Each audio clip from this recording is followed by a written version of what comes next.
I recently read Breath, The New Science of a Lost Art by James Nestor. You and I complete approximately 26,000 breaths a day. How we execute those breaths, heavy or light, fast or slow, deep or shallow, through the mouth or through the nose, will have a significant impact on how we feel. That's why after reading Breath, I've started pausing throughout the day and asking myself 2 questions to optimize my breathing and feel my best. Those questions are, am I nasal breathing? And could I breathe less?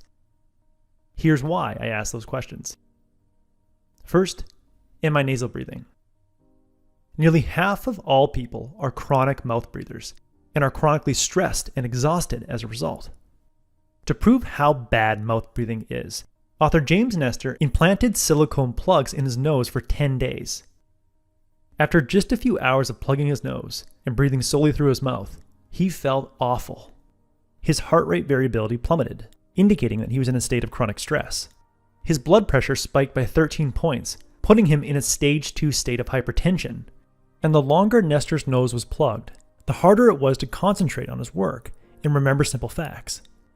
Mouth breathing was making him dumber. After 10 days of mouth breathing, Nestor removed the silicone plugs and breathed through his nose again. After just a few hours of nasal breathing, Nestor felt like a different person. He experienced more mental clarity, his blood pressure stabilized, and his stress was gone. Nestor continued nasal breathing at night by putting a postage stamp size piece of surgical tape over his mouth before bed. Just imagine a Charlie Chaplin mustache moved down an inch. This small piece of tape forced him to breathe through his nose, but allowed him just enough room to cough or talk. After a few days of nasal breathing while sleeping, Nestor reduced his snoring from 4 hours a night to just 10 minutes a night, and woke up feeling refreshed. Nestor learned the hard way that we are all meant to breathe through our nose. When we breathe through our nose, we purify, heat, moisten, and pressurize the air we breathe, which increases the amount of oxygen we absorb with each inhale by 10 to 15%. And when we nasal breathe, we create 6 times more nitric oxide in our bodies. Nitric oxide gas increases blood circulation throughout the body, which helps sustain your energy throughout the day. For an additional boost of nitric oxide, occasionally make a small noise at the back of your throat while you nasal breathe. Try and do your best imitation of Darth Vader. Or hum as much as possible while you exhale. Humming is proven to create a 15-fold increase in nitric oxide. Unfortunately, many people don't get the benefits of nasal breathing because they're congested and find it hard to breathe through the nose. If you ever find nasal breathing difficult, just try the following exercise a few times to clear your nasal airways. Exhale through your nose, then pinch your nose shut and hold your breath. Shake your head up and down or side to side to keep your mind off the breath hold. When you experience an intense sensation to breathe, take a slow, controlled breath through your nose. Repeat this exercise until you can comfortably breathe in and out of your nose. The more you remind yourself to breathe through your nose during the day, the easier it will be to breathe through your nose. Nestor says, nasal breathing begets more nasal breathing, because when you breathe through your nose, you tone the tissues and muscles in your nasal airway to stay open. The second question I've learned to ask myself during the day to optimize my breathing is, could I breathe less? Lao Tzu once said, a perfect man breathes as if he is not breathing. In Japan, legend has it that an aspiring samurai soldier would have a feather placed under his nose while he inhaled and exhaled. If the feather moved, that soldier would be dismissed and could not become a samurai. When it comes to your breathing, less is more. When you take in fewer breaths a minute, you increase carbon dioxide. And the more carbon dioxide you have in your body, the more oxygen you absorb. When oxygen molecules travel in the bloodstream via red blood cells, they want to go to tissues in the body that contain carbon dioxide.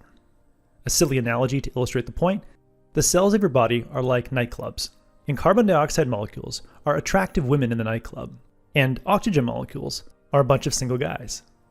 Those guys want to go to the clubs that have the most attractive women. When oxygen molecules leave the bloodstream and go to a tissue cell, a carbon dioxide molecule will leave that tissue cell and travel up the bloodstream to the lungs via the red blood cell that brought the oxygen molecule. Back to the nightclub analogy. It's as though a cab brings a single guy to a nightclub, but once he goes in the club, an attractive woman leaves the club in the same cab that brought the man to the club. When you have optimal levels of carbon dioxide in your body, you'll experience optimal levels of oxygen absorption, which will make you feel incredible. Yandel Henderson, the director of the Laboratory of Applied Physiology at Yale, says carbon dioxide is the chief hormone of the entire body. It is the only one that is produced by every tissue. Carbon dioxide is, in fact, a more fundamental component of living matter than is oxygen. The easiest way to build up carbon dioxide in your body is to breathe lighter and less frequently. As you watch the rest of this video, try and breathe 3 times slower and softer than you're currently breathing. Experiments show that you can keep your blood oxygen level saturated and increase your carbon dioxide by 25% by simply reducing the number of breaths you take from 18 breaths a minute, the number of breaths the average American takes, to just 6 breaths a minute. Whenever we're stressed, we tend to breathe quickly, and when we breathe quickly, our lungs only absorb about 1/4 of the oxygen we inhale, and exhale the rest, along with huge amounts of carbon dioxide.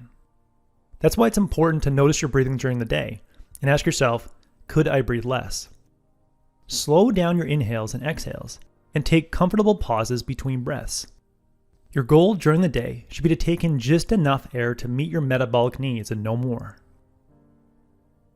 In the end, optimal breathing starts by routinely asking yourself, am I nasal breathing? And could I breathe less?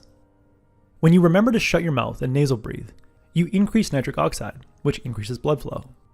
And when you remember to breathe less, you increase carbon dioxide. With more nitric oxide and carbon dioxide in your body, more oxygen gets to your cells, which means more energy throughout the day.